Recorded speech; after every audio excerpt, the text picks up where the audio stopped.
Friends, कैसे हैं आप सब लोग। उम्मीद करती हूँ अच्छे होंगे और स्वस्थ होंगे।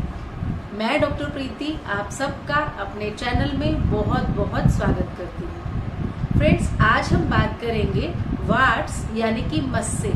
मस्से किसी को भी हो सकते हैं।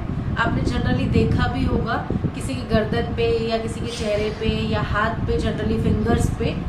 तो आज हम उसके बारे में बात करेंगे डिटेल से, ये क्या होते हैं, क्यों होते हैं, और साथ में ही हम बात करेंगे होम्योपैथिक ट्रीटमेंट के बारे में। तो चलिए शुरू करते हैं।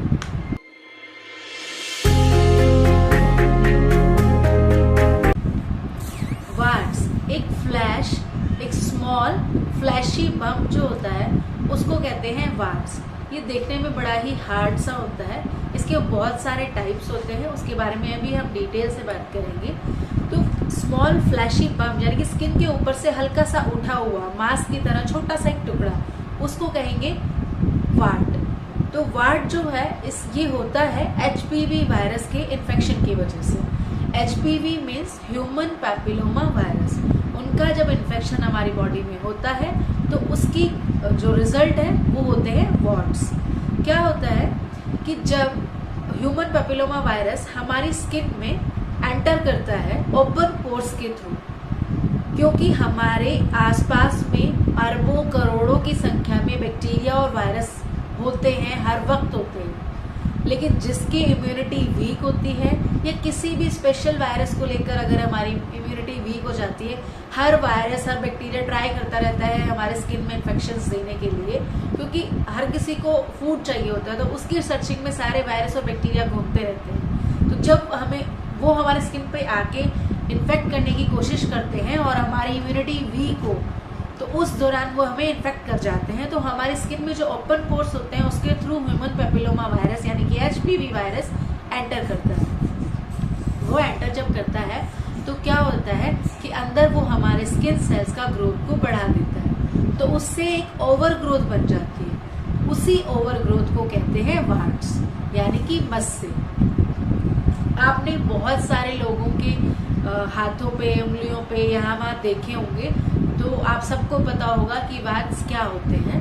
वैसे मैं एक पिक्चर भी लगा दूंगी ताकि आपको थोड़ा सा क्लियर हो जाए कि वार्ड्स क्या होते हैं। वार्ड्स जो है उसके होने की स्पेशली तो कोई ऐसे रीज़न नहीं है कि ये इन्फेक्शन क्यों आता है। रीज़न सिर्फ ये है कि ह्यूमन पैपिलोमा वायरस की वजह से होता है इनफैक्ट। लेकिन ये कंटेजियस डिजीज़ भी है। मान लीजिए फैमिली में किसी एक को वार्ड अगर है तो उस फैमिली की अगर आप चीज़ें इस्तेमाल करते हैं या उनके कपड़े इस्तेमाल करते हैं तो वो इन्फेक्शन आप में भी आ सकता है, क्योंकि ये वायरस एक दूसरे में फैलता है। दूसरा रीज़न है, अगर आप मान लीजिए बाहर शेविंग कराते हैं अपनी बियर्ड वगैरह की, तो वहाँ जब आप शेविंग कराते हैं तो वहाँ प्रॉपर हाइजीन का इस्तेमाल नहीं होता है। तो सेम चीज़, मान लिए किसी को बियर्ड में वार्ड्स थे तो उन्होंने उसी वार्ड पे जैसे अपना जो इंस्ट्रूमेंट्स हैं वो इस्तेमाल करे, टावल वगैरह इस्तेमाल किए और वही फिर चीज़ें आप पे इस्तेमाल कर ली, यूज़ कर ली, तो उससे भी इन्फेक्शन आप में आ सकता है।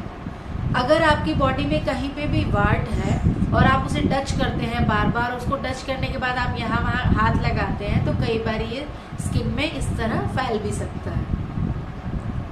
वार्ड्स जो होता है ना, मेनली 3 टाइप्स का होता है।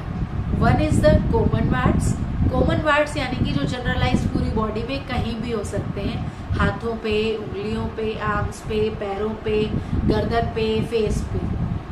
ये कई तरह के होते हैं, जैसे कि पेंडुलर का मतलब जैसे कि नाम से ही पता चल रहा है कि ये पेंडुलम की तरह लटकते हुए। उनमें एक धागे की तरह स्किन होती है, उसके बाद वो थोड़े से मोटे से होते हैं। इसकी भी मैं पिक्चर लगा दूंगी, आप देख लेना। तो उसकी वो पेंडुलम की तरह होते हैं, तो उनको कहते हैं पेंडुलर वार्ड्स।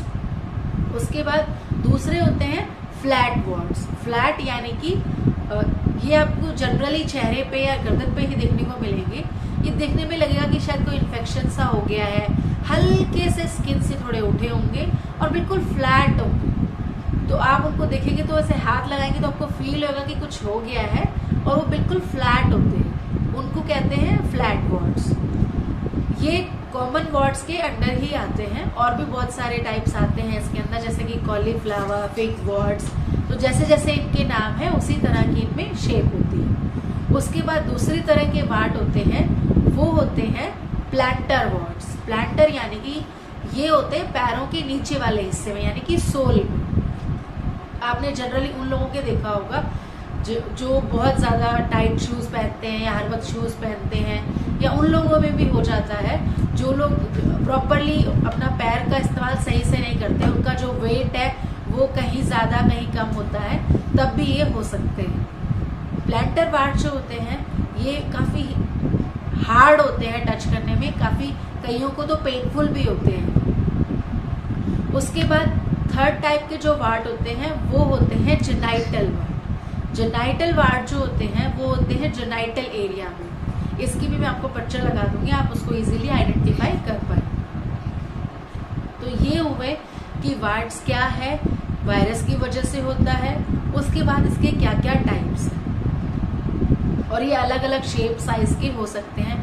किसी में बहुत छोटे एकदम राउंड शेप के होते हैं, किसी में पेंडुलम शेप के होते हैं, किसी में कॉलीफ्लावर यानी कि फूल गोभी की शेप के होते हैं, अलग अलग तरीके के होते हैं। किसी में एकदम लगेगा कि जैसे कि छोटा सा कांटा निकला हुआ है, यानी कि वो बहुत शार्प, उनका जो एंड होगा वो ऐसा शार्प सा लगेगा, उस तरह के भी होते हैं। तो अलग अलग टाइप्स के जो वार्ड्स हैं वो होते हैं। उसके बाद हम बात कर लेते हैं कि वार्ड्स पे काम करने वाली एक बहुत अच्छी मेडिसिन, होम्योपैथिक मेडिसिन के बारे में। होम्योपैथिक मेडिसिन है थूजा।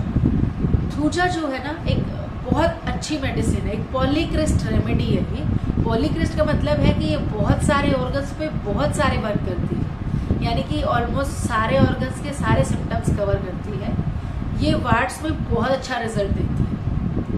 मान लीजिए आपको पेट में भी दिक्कत होती है, या आपको साथ में ना बार बार जुकाम होने की रियकरेंस है, उसके साथ आपको थूजा देंगे तो उसके काफ़ी अच्छे रिजल्ट आपको देखने को मिलेंगे।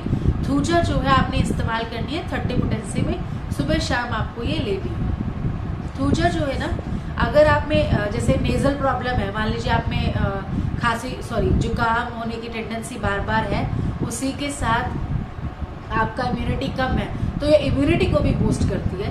तो उस केस में अगर आप थूजा लेंगे तो काफ़ी अच्छे रिजल्ट आपको देखने को मिलेंगे। थूजा के साथ ही आप दूसरी मेडिसिन जो लेंगे वो है कोस्टिकम। कोस्टिकम आप 200 पोटेंसी में लेंगे, सुबह सुबह 2 बूंद आप उसकी लेंगे थूजा के साथ ही। तो आप देखेंगे कि कुछ दिनों में धीरे धीरे आपके सारे मस्से जो हैं वो या तो डिक्रीज हो गए हैं या झड़ झड़ के निकल गए। आप थूजा को मैं आपको बताऊं कि आप थूजा बच्चों में कैसे देंगे।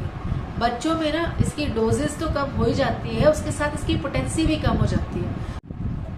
थूजा बच्चों में कैसे देनी है, पोटेंसी जो है इसकी 30 पोटेंसी देनी है। 1 से 10 साल के बच्चों में अगर मस्से हैं तो उनमें आप देंगे थूजा 30 पोटेंसी में। थूजा 30 पोटेंसी में कैसे देनी है, दिन में 2 बार, 1 बूंद सुबह और 1 बूंद रात को, क्योंकि बड़ों में पोटेंसी के साथ साथ डोजेस भी बढ़ती हैं और बच्चों में पोटेंसी के साथ साथ डोजेस भी कम हो जाती हैं। उसके साथ ही अगर आप देते हैं 10 से 40 साल के बीच में उनको, अगर किसी को वार्ड्स हैं अडल्ट्स में, तो उस केस में आप देंगे 200 पोटेंसी में, सुबह और शाम 2-2 ड्रॉप्स डायरेक्टली टंग पे आप देंगे। उसके बाद अगर अबाउ 40 आप देते हैं, अबाउ 40 आपका पेशेंट अगर आता है कि आपके घर में किसी को है, तो आप उसे देंगे 1 mg पोटेंसी में, और दिन में सिर्फ एक सिंगल डोज। थूजा की जब आप सिंगल डोज देंगे तो वो धीरे धीरे आप देखेंगे कि उसके काफ़ी अच्छे रिजल्ट आपको देखने को मिलेंगे कि धीरे धीरे बहुत सारे जो गुच्छे वगैरह थे आपके वो कम हो गए हैं, या धीरे धीरे घट गए हैं, या उनका जो झड़के वो निकल गए हैं। तो इस तरह आप होम्योपैथिक मेडिसिन का इस्तेमाल करके वार्ड से आप इजीली फ्री हो सकते हैं। एक और चीज़ मैं एडवाइस करूँगी कि कोशिश करें कि कभी भी आपको वार्ड्स कहीं भी हो, कहीं भी बॉडी में, तो आप उसका कॉटराइजेशन ना कराएं, क्योंकि कॉटराइजेशन कराने से क्या होता है, आप उसको सुपरफिशियली हटवा देते हैं तो उससे इन्फेक्शन होने के और ज़्यादा खतरे हो जाते हैं और रियकरेंस भी काफ़ी बढ़ जाता है, वो बार बार होने लगते हैं।